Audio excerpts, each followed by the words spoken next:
నెల్లూరులో శ్రీ చైతన్య పాఠశాల బస్సులో అగ్ని ప్రమాదం సంభవించింది. ప్రమాదాన్ని గమనించిన సిబ్బంది బస్సులో ఉన్న 45 మంది విద్యార్థుల్ని వెంటనే కిందకు దించడంతో ప్రమాదం తప్పింది. ఘటనా స్థలానికి చేరుకున్న అగ్నిమాపక సిబ్బంది మంటలను అదుపు చేశారు. పాఠశాలలో నిర్వహిస్తున్న ప్రత్యేక తరగతులకు హాజరైన విద్యార్థులు నెల్లూరు నుంచి కోడూరుబావు వెళ్తుండగా ఈ ప్రమాదం జరిగింది.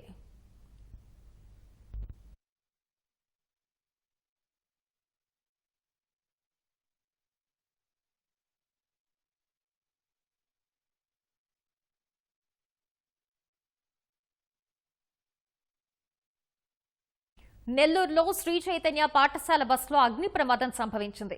ప్రమాదాన్ని గమనించిన సిబ్బంది బస్సులో ఉన్న 45 మంది విద్యార్థుల్ని వెంటనే కిందకు దించడంతో ప్రమాదం తప్పింది. ఘటనా స్థలానికి చేరుకున్న అగ్నిమాపక సిబ్బంది మంటలను అదుపు చేశారు. పాఠశాలలో నిర్వహిస్తున్న ప్రత్యేక తరగతులకు హాజరైన విద్యార్థులు నెల్లూరు నుంచి కోడూరు బారు వెళ్తుండగా ఈ ప్రమాదం జరిగింది.